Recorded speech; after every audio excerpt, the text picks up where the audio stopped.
Hello students, welcome you all in Dolphin School of Excellence online classes. This is for class 6th. This is your SST class. Today we will complete your lesson number 4. Earlier we have started this chapter. Some portion is remaining. So today we will complete this chapter. Okay, the name of the chapter is Maps and Globes.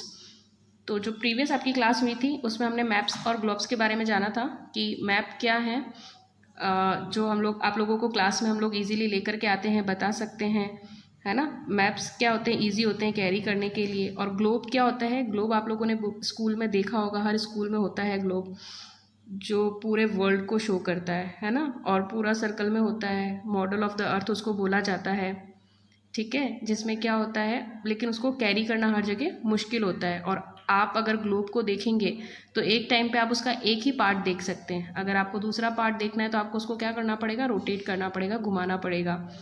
और map क्या होता है, representation है किसका, earth surface का, अर्थ की flat surface का representation है मैप।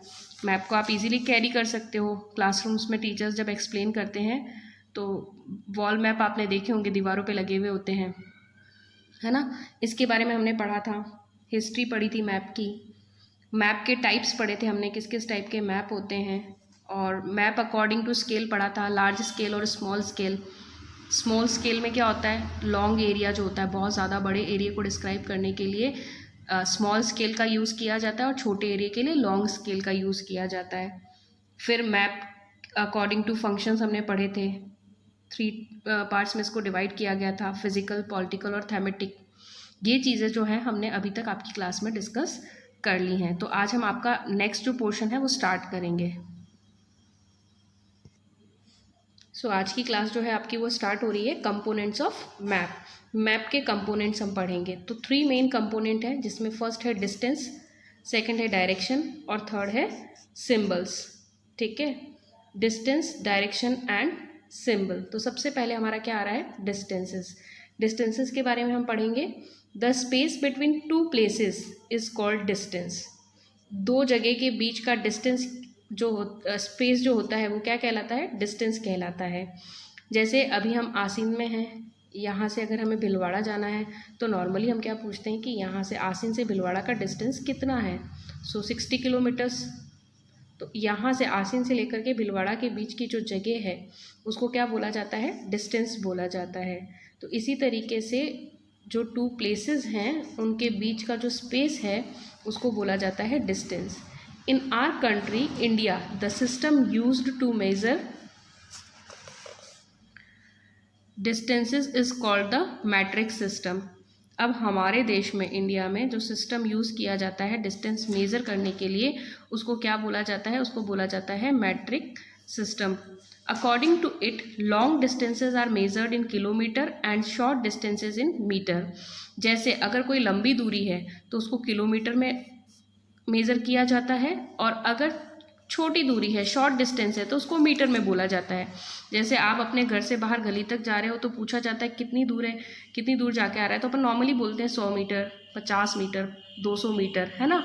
लेकिन अगर आप यहाँ से भीलवाड़ा जा रहे हैं तो आप डिस्टेंस किस में बताएंगे, किलोमीटर में बताएंगे। तो लॉन्ग डिस्टेंस जो है वो मेज़र किया जाता है किलोमीटर में, और शॉर्ट डिस्टेंस जो है वो मीटर में मेज़र किया जाता है। The distance shown on a map between any 2 points is measured in centimetre और इंचेस। अब मैप में, यहाँ बात हो रही है मैप में, तो मैप के बीच का जो डिस्टेंस होता है किसी भी 2 पॉइंट को मेज़र करने के लिए उसको किस में किया जाता है, या तो सेंटीमीटर में या फिर इंचेस में उसको बताया जाता है।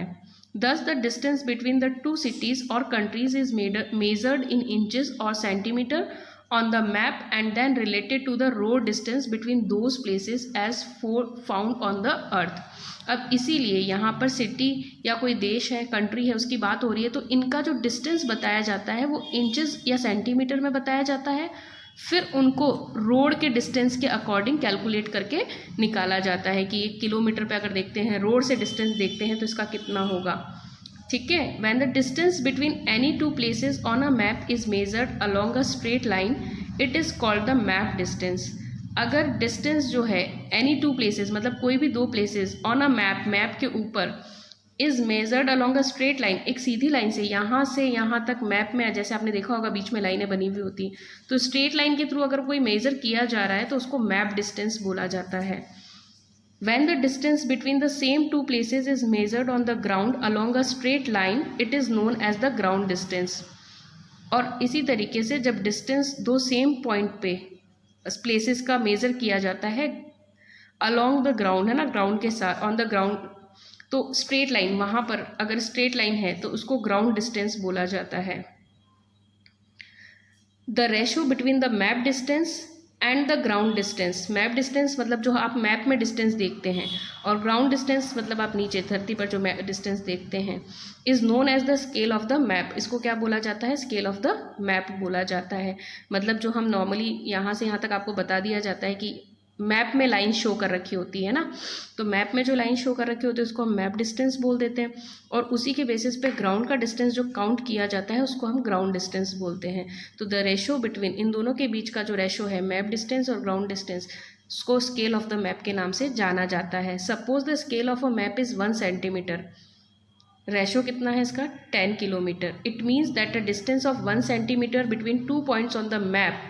अब मैप में जो डिस्टेंस आपको दिख रहा है जो 1 सेंटीमीटर का है, वो ग्राउंड पे किसके बराबर है? 10 किलोमीटर पे. तो उसकी दूरी अगर ग्राउंड पे देखी जाएगी तो वो कितनी हो जाएगी? 10 किलोमीटर. मतलब मैप में आपको यहाँ से यहाँ तक कोई एक जगह दिखाई गई है और उसका डिस्टेंस आपको बताया गया है कि यहाँ पर जो है इस जगह से इस जगह तक का डिस्टेंस 1 सेंटीमीटर का है. ठीक है, तो अगर आप इसी जगह को यहाँ से, फॉर सपोज छोटा सा एग्जांपल आपको बता देती हूँ, आसिन टू भिलवाड़ा का एग्जांपल हम ले लेते हैं. तो अगर आपको मैप में इसका डिस्टेंस 1 सेंटीमीटर बताया गया है तो ये ग्राउंड पे, मतलब ग्राउंड पे कितने किलोमीटर का हो जाएगा? ये 10 किलोमीटर का हो जाएगा, जबकि ये तो ज़्यादा है, हमारा तो 60 किलोमीटर का है. तो इस हिसाब से आप देख लीजिए, 6 सेंटीमीटर अगर अपन कर देंगे तो हो जाएगा यहाँ पे. तो ये एक छोटा सा एग्जाम्पल आपको दे रखा है. इस तरीके से आप सपोज कर सकते हैं कि मैप डिस्टेंस और ग्राउंड डिस्टेंस, मैप डिस्टेंस का मतलब हो गया 1 सेंटीमीटर और ग्राउंड डिस्टेंस पे वही दूरी कितनी हो गई? 10 किलोमीटर में हो गई है. तो ये आपको याद रखना है. ओके, इसके बाद आपकी है MCQ एक्टिविटी है, maps that show a very small area in great details. Maps जो शो करते हैं स्मॉल एरिया को, स्मॉल एरिया को जो शो कर रहा है in great details are dash maps. Option है हमारे पास A physical, B large scale और C थीमेटिक. तो यहाँ पर स्मॉल एरिया किस में शो होता है? लार्ज स्केल में. स्मॉल एरिया को शो करने के लिए किसका यूज़ किया जाता है? लार्ज स्केल का यूज़ किया जाता है. और अगर यहाँ पे होता लार्ज एरिया तो यहाँ किसका यूज़ होता? स्मॉल स्केल का यूज़ होता. The next one is the 3 main features of a map are symbols, distance and, अभी हमने पढ़े थे यहाँ पे दे रखे हैं, symbol हो गया, distance हो गया, थर्ड क्या है? direction. So is there any option of direction? Yes, the A is the correct answer. So यहाँ पर क्या हो गया इसका करेक्ट आंसर? A हो गया है. ओके, तो ये 2 MCQs हमने कर लिए हैं. अब नेक्स्ट टॉपिक हम रीड करते हैं. नेक्स्ट है हमारा representing scale on a map. The scale on a map can be shown in the following veg. अब जो स्केल है मैप का वो अलग अलग तरीके से यूज़ हो रहा है. जैसे फर्स्ट दे रखा है बाय स्टेटमेंट. अब स्टेटमेंट के थ्रू क्या है? In this method the scale is given in words. For example 1 centimetre is to 10 kilometre. अभी हमने पढ़ा था 1 centimetre is equals to 10 kilometre. According to this statement 1 centimetre is the map distance while 10 kilometre is the corresponding ground distance. ये अभी हमने पढ़ा था जहाँ पे हम डिस्टेंस को समझ रहे थे. तो वहाँ पे हमने सबसे फर्स्ट एग्जांपल क्या पढ़ा है? 1 सेंटीमीटर जो मैप का डिस्टेंस है वो ग्राउंड पे कितना है? 10 किलोमीटर के बराबर है. This is an easy method of representing distance. तो ये एक सबसे सरल तरीका है कि 1 सेंटीमीटर को 10 किलोमीटर दे रखा है तो 6 सेंटीमीटर बराबर 60 किलोमीटर, 2 बराबर 20 किलोमीटर. इस तरीके से आप इजीली मेज़र कर सकते हैं. तो ये इजी मेथड है. नेक्स्ट है by a representative fraction. Fractions आप लोग मैथ्स में पढ़ते हैं तो सब वेल नोन है फ्रैक्शन से. In this method the ratio between the map distance and the ground distance is represented by a fraction whose numerator is always 1. तो फ्रैक्शन जब आप करेंगे तो अगर ये दूसरा मेथड दिया गया है रिप्रेजेंटेटिव फ्रैक्शन का, इस मेथड में क्या होता है, रेशो जो है मैप डिस्टेंस का और ग्राउंड डिस्टेंस का, वो किससे रिप्रेजेंट किया जाता है, फ्रैक्शन से, जिसमें नंबरेटर जो है वो हमेशा कितना रहता है, 1। तो ऊपर वाली डिजिट को हम बोलते हैं नंबरेटर और नीचे वाली को क्या बोला जाता है, डिनोमिनेटर बोला जाता है ना। तो नंबरेटर क्या रहेगा, 1 रहेगा। This is known as the representative fraction और द RF मैथड। तो इस तरीके से क्या पता लगाया जाता है, इसको क्या बोला जाता है, रिप्रेजेंटेटिव फ्रैक्शन बोला जाता है या फिर RF मेथड के नाम से भी इसको जाना जाता है। It is also called numerical fraction, और इसको न्यूमेरिकल फ्रैक्शन के नाम से भी जाना जाता है। एग्जाम्पल क्या दे रखा है, जैसे नंबरेटर है 1 अपॉन, यहाँ पे ये आपको बताया गया था, अभी नंबरेटर जो है वो क्या रहेगा, 1 रहेगा अपॉन 1 लाख। तो यहाँ पे आपको एग्जाम्पल में बताएगा नंबरेटर 1 है मैप में and the denominator 1 lakh represents the ground distance. तो ये जो है ये आपका क्या शो कर रहा है, ग्राउंड डिस्टेंस को शो कर रहा है, और हमेशा नंबरेटर 1 ही रहेगा, ठीक है, क्योंकि यहाँ पे भी ऊपर क्या है 1 सेंटीमीटर का ही हमने मेजर किया है। तो RF में भी क्या है 1 सेंटीमीटर को 10 किलोमीटर में बताया गया है। तो यहाँ पे भी क्या है RF जो है वो क्या है, इसमें नंबरेटर 1 है और नीचे इसको डिनोमीटर कितना बताया गया ग्राउंड डिस्टेंस पे 1 लाख। अब अगर हम बात करते हैं, ये हो गया हमारा, इसके बाद क्या हो गया, RF बराबर क्या हो गया, मैप डिस्टेंस। तो मैप डिस्टेंस तो ऑलवेज 1 से ही काउंट हो रहा है, ग्राउंड डिस्टेंस 1 लाख दे दिया upon upon ground distance by a graphic और linear scale method. In this method the map distance is shown with the help of a straight line. ये भी हमने अभी पढ़ा था कि मैप में जो है स्ट्रेट लाइन के थ्रू आपको शो किया जाएगा distance. This line is further divided into parts called primary division. ये जो लाइन है ये क्या करती है, अलग अलग पार्ट में डिवाइड करती है, जिसको प्राइमरी डिवीजन बोला जाता है। First primary division is again sub divided into divisions called secondary division. और फर्स्ट प्राइमरी डिवीजन जो होता है, जो ये लाइन खींची गई, जो डिवाइडेशन हुआ है, तो फर्स्ट प्राइमरी डिवीजन जो होता है वो अगेन सब डिवाइडेड होता है डिवीजन्स में, उसको बोलते हैं secondary division. There are 3 ways of representating the scale on a map. By statement हमने देख लिया था, 1 सेंटीमीटर बराबर 10 इक्वल्स टू 10 किलोमीटर। फिर दूसरा RF फ्रैक्शन हमने देख लिया, जिसमें नंबरेटर 1 ही रहेगा और नीचे 1 लाख दे दिया। और लाइनर स्केल वाला ये भी हमने पढ़ा, जो कि सीधी मैप में एक सीधी लाइन को शो करता है, उसको डिवाइड करता है अलग अलग पार्ट में। This scale is helpful in representing distance directly from the map. It also provides the values of the relevant ground distance. अब ये स्केल जो है हेल्पफुल है, क्या करता है, डायरेक्टली मैप के डिस्टेंस को शो करता है, वैल्यूज़ बताता है हमें ग्राउंड डिस्टेंस की। यहाँ पे दे रखा है 0 to 5 किलोमीटर्स, फिर 5 to 10, 15, 20 ये किलोमीटर्स में यहाँ पर स्केल बनाया गया है, ठीक है। तो ये अलग अलग मेथड है। रिप्रेजेंटेटिंग स्केल ऑन मैप हमने पढ़ लिया था, तो इसमें हमने क्या पढ़ा, by statement 1 centimetre is equals to 10 kilometre. Representative fraction में map distance upon ground distance, RF method जो हमने पढ़ा है।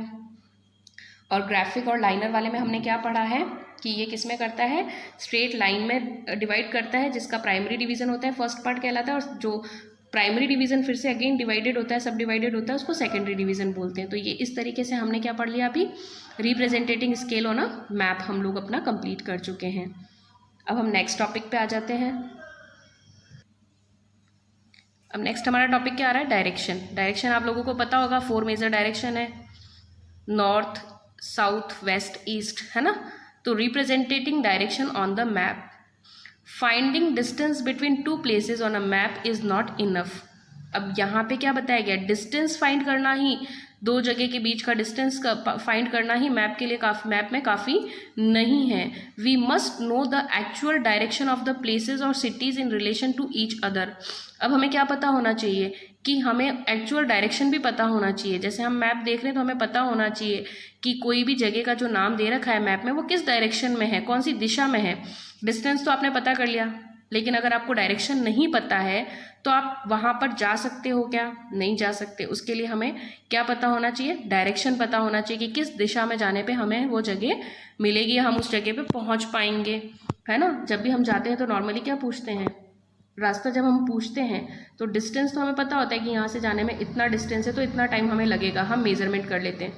लेकिन हमें डायरेक्शन भी पता होगा, तभी तो हम उस डायरेक्शन में जाकर के सही प्लेस पे पहुँच पाएंगे। तो यहाँ पर क्या बताया गया, 2 प्लेसेस के बीच का डिस्टेंस ही इनफ नहीं होता, बल्कि हमें उसका एक्चुअल डायरेक्शन भी पता होना चाहिए. This directional relation must be represented on the map. The direction is represented on a map with the help of an arrow. अब आप देखेंगे जब भी आप कोई मैप देखते हैं तो मोस्टली उस मैप में आपको एक साइन बना हुआ दिखता है, ऐसे ऊपर की तरफ एरो बना हुआ दिखता है ना. तो ये क्या है, ये क्या शो करता है, ये नॉर्थ डायरेक्शन को शो करता है. तो इससे क्या है, अब आगे पढ़ते हैं हम इसको. The tip of the arrow is mark with the letter N. अब आप देखेंगे यहाँ पर जो ये टिप है ये मार्क की हुई होती है एन से. तो ये क्या है, एन डायरेक्शन को शो कर रहा है. एन मतलब ऊपर, आपको एरो के ऊपर हमेशा एन दिखेगा, एन मतलब नॉर्थ. ठीक है, letter N represents the north direction. This arrow is also known as the north line. तो ये जो एरो है ये ऊपर की तरफ जो बना हुआ होता है, यहाँ पे देखो ऊपर आपको दिख रहा है, यहाँ पे भी एरो जो बना हुआ है ऊपर एन लिखा हुआ है, ये किसको शो करता है, नॉर्थ डायरेक्शन को शो करता है. इसको क्या बोला जाता है, नॉर्थ लाइन के नाम से भी जाना जाता है. Thus, the directions on the map are always shown with respect to the north direction. Therefore, if we know the north direction, the other directions, that is east, west and south, could easily be known. These 4 directions are known as cardinal direction.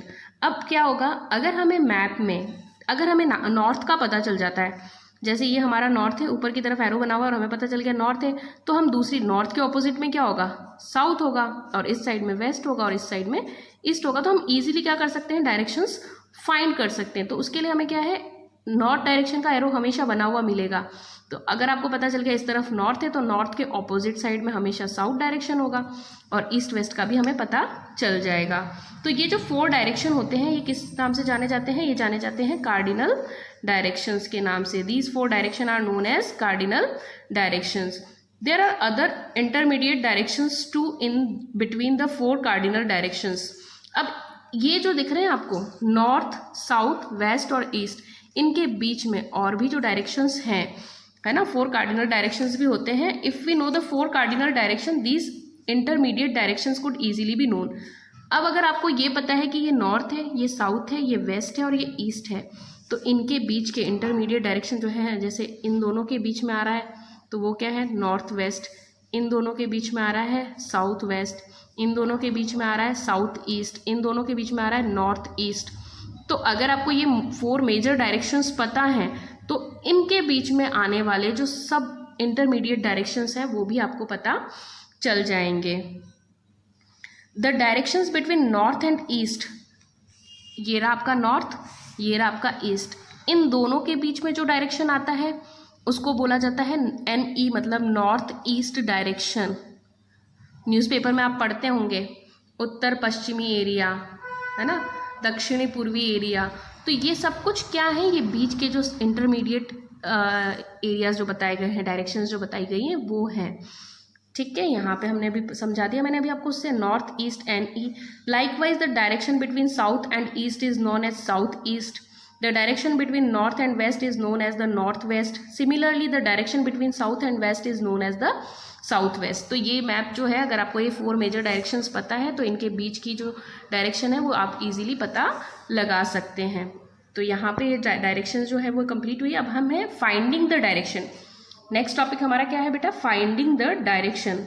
For thousands of years humans have been using the sun to find direction during the day. अब बहुत हज़ारों सालों से मानव जो है वो direction find करने के लिए दिन में किसका यूज़ करते हैं, क्या करते थे, सूरज का. ठीक है, सूरज का उपयोग किया जाता था. जैसे हमें पता है सूरज कहाँ से होता है, पूर्व से होता है. तो ये जो है लोग पुराने, बहुत पुराने समय से लोग जो हैं डायरेक्शन फाइंड करने के लिए दिन में सूरज का यूज़ करते थे. As we know that the sun rises in the east, मतलब सूर्योदय किधर होता है, ईस्ट में, and sets in the west, और अस्त किधर होता है, वेस्ट में. तो इससे हमें क्या पता चलता है, जब सूरज उग रहा है, जिस डायरेक्शन से सूरज बाहर निकल रहा है वो डायरेक्शन कौन सी हो गई, ईस्ट. और जिस डायरेक्शन में सूरज डूब रहा है, अस्त हो रहा है, वो डायरेक्शन कौन सी हो गई, west. When we face the sun in the morning we face the east. जब हम सूरज की तरफ सुबह मुंह करते हैं तो हमारा फेस कौन से डायरेक्शन में होता है, ईस्ट में. While the west is towards our back. तो अगर हमारा फेस ईस्ट की तरफ है तो हमारी बैक किस तरफ है, वेस्ट की तरफ. Our left hand points toward the north and our right hand points toward the south. और उसी तरीके से हमारा लेफ्ट हैंड नॉर्थ की तरफ है और राइट हैंड साउथ की तरफ है। तो ये डायरेक्शंस फाइंड करने के तरीके हैं, यहाँ पर बताया गया है। अब पोल स्टार मतलब नॉर्थ में होता है हमेशा पोल स्टार का डायरेक्शन, है ना। तो यहाँ पे पोल स्टार के बारे में भी बताया गया, सबसे शाइनी स्टार होता है जिसके साथ कंस्टलेशंस वगैरह जो हमने फर्स्ट चैप्टर में पढ़े थे उनके बारे में भी बताया गया है। तो आगे हम पढ़ते हैं। We can know the direction at night with the help of the pole star. रात में हमें किससे पता चलता है? पोल स्टार से, जो कि बहुत ज़्यादा शाइन करता है। We have read in chapter 1, हम पढ़ चुके हैं इसके बारे में चैप्टर 1 में। The pole star is located vertically about the north pole. कौन से पोल पे होता है ये? नॉर्थ पोल पे। When we see in the northern hemisphere the great bear और सप्तऋषि कंस्टलेशन। सप्तऋषि मंडल के बारे में सुना होगा, 7 स्टार्स जो होते हैं शाइन करते हैं, है ना। तो उनके बारे में यहाँ पे बताया गया है। Keeps moving around the pole star, pole star के आसपास होते हैं। The 2 pointer stars of this constellations always point towards the pole star. अब जो ये सप्तऋषि मंडल है या ग्रेट बियर जो है, इनके सप्तऋषि मंडल के बारे में क्या बताया गया? जो कंस्टलेशन है इसके 2 पॉइंटर स्टार्स जो हैं वो हमेशा किस तरफ होते हैं? पोल स्टार की साइड में होते हैं। The pole star tells the north direction. Pole star हमें क्या बताता है? नॉर्थ डायरेक्शन के बारे में बताता है। एंड दस other directions could easily be known. और इस तरीके से दूसरे जो डायरेक्शन है वो हमारे लिए फाइंड करना क्या हो जाता है? बहुत ईजी हो जाता है। These methods were used by the ancient people. और ये जो तरीका है ये बहुत पुराने लोगों के द्वारा यूज़ किया जा रहा था। Thus they could travel through great deserts and oceans at night without losing their sense of direction. और इसी की मदद से जो पोल स्टार है वो हमेशा नॉर्थ डायरेक्शन को रिप्रेजेंट करता था। तो अगर ये पोल स्टार इस डायरेक्शन में है तो पता चल जाता था इधर साउथ होगा। तो पुराने जो लोग हैं वो डेजर्ट एरिया में या ओशंस को कवर करने के लिए इसी तरीके से डिस्टेंस को कवर करने के लिए डायरेक्शन का पता लगाने के लिए इनका यूज़ करते थे। और वो कभी भी अपना डायरेक्शन जो है वो लूज़ नहीं करते थे, इस मेथड से वो पता लगा लेते थे। ठीक है, तो ये चीज़ जो है आपकी डायरेक्शन वाली, यहाँ पे हम लोग इसको समझ लिए हैं। अब यहाँ आगे और क्या बताया गया है? During cloudy conditions one could not use the sun और the pole star to find direction. अब क्या होता है जब रेनी सीजन होता है तो क्या होता है? क्लाउड्स वगैरह रहते हैं स्काई में, है ना। तो हम लोगों को क्या प्रॉब्लम होती है कि हम लोग देख नहीं पाते, स्टार्स भी हमें नज़र नहीं आते और सन भी नज़र नहीं आता। डे टाइम में सन भी नज़र नहीं आता क्योंकि बादल ही बादल हो रहे होते हैं।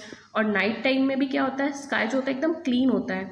तो उस कंडीशन में पोल स्टार का पता नहीं चलता तो डायरेक्शन का भी पता नहीं चलता। So mariners and sailors also used a device called magnetic compass to find direction.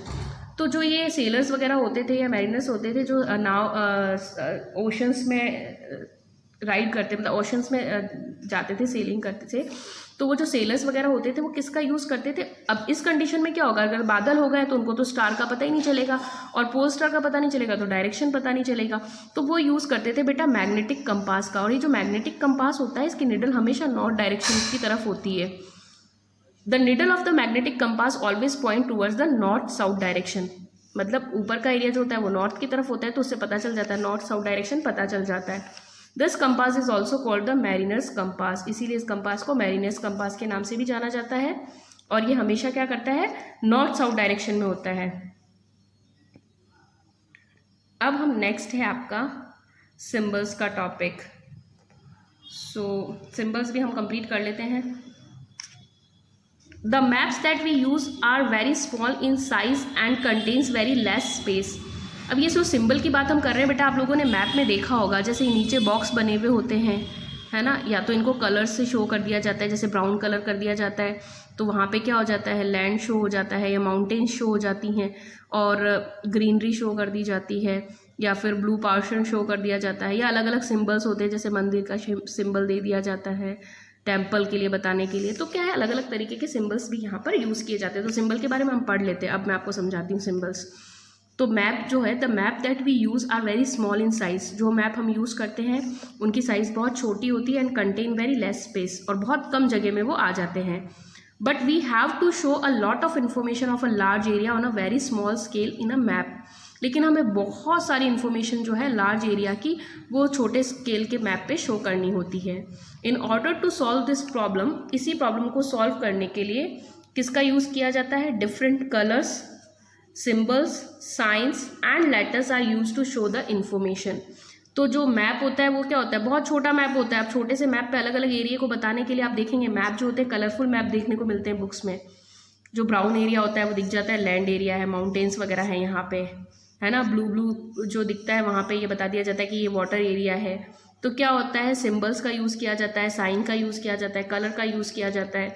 A proper understanding of these signs and symbol is necessary. अब ये जो साइन है इनके बारे में हमें आप लोगों को प्रॉपर समझ होनी चाहिए, प्रॉपर इन्फॉर्मेशन होनी चाहिए, तभी आप मैप में क्या जो चीज़ दिखेगी उसको देखते ही पहचान पाएंगे। There are many countries in the world they mutually agreed upon the common use of sign. अब देश में दुनिया में बहुत सारे देश हैं, तो हर देश ने क्या किया इसके लिए अपनी एक सहमति जाहिर की है कि जो साइन और सिंबल्स होंगे वो क्या होंगे, कॉमन होंगे, ताकि आप जैसे यहाँ से बाहर भी जाएं तो आपको जो मैप देखने को मिले तो आप उसमें सिंबल्स वगैरह साइन वगैरह देख के आइडेंटिफाई कर लें कि यहाँ मैप में इसमें किस जगह को शो किया गया है। For example, throughout the world green colour is use to show plain. अब पूरे वर्ल्ड में आप वर्ल्ड में कहीं भी चले जाएं, जहाँ भी आप मैप देखेंगे उसमें अगर ग्रीन कलर शो हो रहा है तो वो किसको शो करेगा, प्लेन को।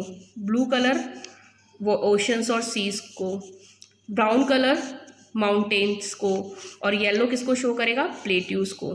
ठीक है, तो ये पूरे वर्ल्ड में जो है किसी भी कंट्री में आप चले जाएं, वर्ल्ड में किसी भी एरिया में चले जाएं, उसके मैप में ग्रीन कलर हमेशा प्लेन को शो रिप्रेजेंट करेगा, ब्लू कलर वाटर को मतलब ओशन और सी को, ब्राउन कलर जो है माउंटेन्स को, और येलो कलर जो है वो प्लेट्यूज को शो करेगा। These signs and symbols are called conventional signs and symbols. इन साइन और सिंबल को क्या बोला जाता है, कन्वेंशनल साइंस एंड सिंबल्स बोला जाता है। Therefore, the information that we see on a map can be understood only when we know its language. इसीलिए जब हम इंफॉर्मेशन जो मैप पे दी गई उसको कब समझ पाएंगे, जब हम इसकी लैंग्वेज को पहचानते होंगे। It includes features like scale, direction, colour, sign and symbols. इसमें क्या क्या आता है, स्केल इसके बारे में हम पढ़ चुके हैं, डायरेक्शंस के बारे में हम पढ़ चुके हैं, कलर, साइंस एंड सिंबल्स। ठीक है, ये सारी चीज़ें इसमें आती हैं। सिंबल्स क्लियर हो गए। अब यहाँ पे हमारे को एमसीक्यू दे रखे हैं। The needle of a magnetic compass always points in the dash direction. अभी हमने पढ़ा था मैग्नेटिक कंपास की जो निडल है वो हमेशा क्या शो करती, किस डायरेक्शन में रहती है, नॉर्थ साउथ डायरेक्शन में। So the correct answer is C. In a map green colour represents. अभी हमने पढ़ा है ग्रीन कलर के बारे में। जो ग्रीन कलर है वो किसको रिप्रेजेंट करता है, यहाँ पे ऑप्शन दे रखे हैं, प्लेन्स, ओशंस और माउंटेन्स। ओशन के लिए कौन सा कलर था, ब्लू, और माउंटेन के लिए कौन सा कलर पढ़ा है आपने, अभी पढ़ा है ना यहाँ पे बुक में, ब्राउन कलर। और अगर हम ग्रीन कलर के लिए अब क्या बच रहा है, प्लेन्स, तो यहाँ पे ग्रीन कलर किसको रिप्रेजेंट करता है, प्लेन्स को रिप्रेजेंट करता है। तो ये एमसीक्यू आपके यहाँ पे हो गए। नेक्स्ट अब आपके दो टॉपिक बच रहे हैं, स्केच और प्लान। तो इन शॉर्ट इसको डिस्कस कर लेते हैं हम फटाफट, क्योंकि क्लास आपकी बहुत ज़्यादा बड़ी हो चुकी है। बट इन दो टॉपिक को जो रिमेनिंग है इनको भी हम कंप्लीट कर लेते हैं, ताकि आपका चैप्टर जो है वो आज कंप्लीट हो जाए। स्केच, तो स्केच क्या है, a sketch is a rough drawing which is drawn without using a scale और एनी कन्वेंशनल साइन और सिम्बल्स। स्केच क्या है, रफ ड्राइंग है जो कि बिना स्केल के, बिना किसी साइन और सिंबल के यूज़ किया जाता है। रफली मैं इन शॉर्ट आपको बताती हूँ। जैसे अगर आप लोग क्लास में भी डिस्कस करते हैं तो आपको आपके घर का कोई एड्रेस पूछता होगा, जैसे आपके फ्रेंड्स वगैरह होते हैं, क्लास में आप लोग डिस्कस करते हैं नॉर्मली कि आज शाम को मैं तेरे घर पे आऊँगा, तो तेरा घर किधर है, तो आप जनरली क्या बताते हैं उसको, ऐसा करना है, यहाँ से स्कूल से बाहर ऐसे निकलेंगे सीधी गली से, फिर मेन रोड आ जाएगी, मेन रोड से सीधे सीधे आगे आना, फिर फर्स्ट वाली में नहीं, इधर और आगे आओगे, सेकंड नंबर पे राइट हैंड साइड में जो सेकंड वाली गली है उसमें आप घुसोगे, और फर्स्ट, सेकंड, थर्ड नंबर का जो मकान है जिसमें ब्लैक कलर का गेट लग रहा है वो मेरा ही घर है। इस तरीके से नॉर्मली आप अपनी कॉपी के पीछे, नोटबुक के पीछे बताते हैं, है ना। या फिर पूछा जाता है, आप कोई टॉय, नया बॉक्स वगैरह कुछ भी लाते हैं तो जनरली आप क्लास में दिखाते हैं, तो आपके फ्रेंड्स वगैरह पूछते ही हैं कि कहाँ से लिया, फिर आप शॉप बताते हो तो उसका भी आप एड्रेस बताते हो, देख तेरे को पता है वो वाली शॉप है ना, वहाँ से इस शॉप को छोड़ देना, इसके आगे जाना, सीधे जाना, सीधे जाना, फिर आगे की तरफ एक बड़ा वाला मंदिर आता है अपना, उस मंदिर से अंदर की तरफ चढ़ जाना, ऊपर जाके ना यहाँ से सीधा चढ़ने पे तीसरे नंबर की जो दुकान दिखेगी ना, वहीं पे वो वाला बॉक्स मिल जाएगा। तो ये क्या है, ये स्केच है। ये क्या कहलाते हैं, स्केच कहलाते हैं। मतलब रफ ड्राइंग जो है, रफली आप ड्रॉ करके किसी को आइडिया बताते हो तो वो क्या कहलाता है, स्केच कहलाता है। Suppose your friend has invited you to his her house for a dinner, he she make a rough drawing for you to reach his her house. He she will show in the drawing names of a street and roads and arrows to show where to turn. She will also show various landmarks like post office, cinema and hotel that will help you to find her house easily. Such a drawing is called a sketch. अब आपको आपके friend ने dinner पे बुलाया, तो dinner पे बुलाने के लिए वो क्या करता है, अपने घर का रास्ता बताता है। घर का रास्ता बताने के लिए क्या करते हैं, एक रफ ड्राइंग बनाते हैं, गली का नाम बताते हैं कि उस गली में मेरा मकान है, यहाँ से मेन रोड से तेको आना है। फिर अपन बताते हैं कि जो तेजा जी का मंदिर है या फिर ये बड़ा मंदिर है, इसके यहाँ से कौन सी गली में जाना है। इस तरीके से लैंडमार्क भी आप बताते हैं। तो इन चीज़ों को रिप्रेजेंट करते हुए एक रफली जो ड्राइंग बनाई जाती है उसको बोला जाता है स्केच। तो ये तो होता है स्केच। और प्लान क्या होता है, प्लान होता है एकदम फिक्स, जो हम लोग जैसे घर के नक्शे वगैरह बनाते हैं तो वहाँ पे क्या होता है, एकदम करेक्ट इन्फॉर्मेशंस होती हैं, है ना। और स्मॉल एरिया के लिए यूज़ किया जाता है। जैसे आप घर के नक्शे कभी भी देखेंगे, किसी ऑफिस का देखेंगे, यहाँ देखो प्लान ऑफ अ हाउस दे रखा है, तो यहाँ बेटा जब ये plan of a house ready होता है ना, तो यहाँ साइज वगैरह एवरीथिंग इज मेंशन हियर। यहाँ जैसे स्टडी रूम बताया गया है, ठीक है, तो एंट्रेंस किधर से है, ये क्या है, एनक्लोज पोर्च, यहाँ पे पोर्च बंद हो रहा है, लिविंग रूम ये है, फिर फ्रंट हॉलवे ये है, किचन यहाँ पे बनी हुई है। तो यहाँ पे साइज़ भी लिखी हुई होती है, कितने बाई कितने की किचन बनी हुई है। ये एग्जैक्ट होती है इन्फॉर्मेशन, बट स्मॉल एरिया की होती है, हाँ। जैसे बिल्डिंग की, मकान की, दुकान की, इन चीज़ों की जो इन्फॉर्मेशन जो इनके स्केच बनाए जाते हैं, स्केच नहीं होते, ये प्लान होते हैं। ये जो बनाए जाते हैं ये होते हैं प्लान। और स्केच क्या होता है, रफली अपन बना देते हैं कॉपी के पीछे। ऐसे मेरा घर बनेगा, उसमें 2 कमरे इधर आगे हैं, 1 कमरा पीछे की तरफ है, और इधर पीछे हमारे घर के पीछे गैलरी भी है। तो ये तो क्या है, रफ स्केच है। लेकिन इसको जब प्रॉपर बनाया जाता है, इतनी बाई इतने का ये रूम होगा, इतनी बाई इतने का ये रूम होगा, एंट्रेंस इधर से होगा, तो ये कहलाता है plan. Engineers and contractor need to draw an accurate map of a very small area like a house or a building complex. Engineer होते हैं या कॉन्ट्रैक्टर होते हैं, कंस्ट्रक्टर होते हैं, वो क्या करते हैं, एक्यूरेट मैप बनाते हैं, किसका, स्मॉल एरिया का, जैसे कि घर या building. This is called a plan, इसको बोला जाता है plan. Such maps help in the constructions of the houses and building. तो ये क्या करते हैं कि बिल्डिंग वगैरह, मकान वगैरह बनाने के लिए यूज़ किए जाते हैं। Such layout maps contain minute details. For example they show the length and breadth of each room, its height and the height and width of window and doors etcetera. Such accurate maps are called plans which are always drawn according to a scale. अब यहाँ पे मैंने आपको बताया था ना कि यहाँ पे क्या होगा, इन्फॉर्मेशन मेंशन होगी, लंबाई कितनी है, कितने बाई कितने का रूम बन रहा है, मतलब लंबाई चौड़ाई कितनी है, कितनी इसमें विंडो लग रही है, विंडो की साइज़ क्या है, ये सब कुछ इस प्लान में मेंशन होता है। तो प्लान क्या है, एक्यूरेट जो आपके मकान का है या बिल्डिंग का है, छोटे स्मॉल एरिया के लिए जो बनाया जाता है, वो कहलाता है plan. The scale of a plan is different from the scale of a map. तो ये प्लान का जो स्केल है वो डिफरेंट होता है मैप के स्केल से। Map is drawn on a small scale but the plan is drawn on a large scale. Map जो है वो किस पे बनाया जाता है, स्मॉल स्केल पे, और प्लान की अगर हम बात करें तो ये किस पे बनाया जाता है, लार्ज स्केल पे। For example 1 centimetre on a plan में रिप्रेजेंट 1 मीटर। तो अभी हमने उसमें मैप में पढ़ा था 1 centimetre is equals to 10 kilometre, लेकिन यहाँ पे क्या है, 1 सेंटीमीटर ऑफ अ प्लान में represent 1 metre on the ground. Therefore a plan show a very small area of a place और बिल्डिंग इन ग्रेट डिटेल। तो इस तरीके से प्लान जो है वो क्या करता है, बहुत छोटे एरिया या जगह को या बिल्डिंग की बड़ी बड़ी डिटेल छोटे एरिया में दे देता है। बहुत छोटे से एरिया में बड़ी बड़ी बिल्डिंग की डिज़ाइंस यहाँ पे प्लान में ड्रॉ कर ली जाती हैं। तो आज का जो चैप्टर है ये हमारा यहाँ पे कंप्लीट होता है। पॉइंट्स टू रिमेंबर जो दे रखे हैं बुक में आप रीड कर लीजिएगा। एक्टिविटीज़ बेटा आप लोग खुद ट्राई कीजिएगा सॉल्व करने की। अगर कोई डाउट आता है तो आप मुझसे पूछिए, क्योंकि आई डोंट थिंक सो कि इतना चैप्टर क्लियर करने के बाद आप लोगों को प्रॉब्लम आएगी, और अगर फिर भी आती है तो आप मुझसे पूछ सकते हैं, नो डाउट। नेक्स्ट क्लास में हम इसके क्वेश्चन आंसर्स वगैरह, एक्टिविटीज़ वगैरह सॉल्व करेंगे।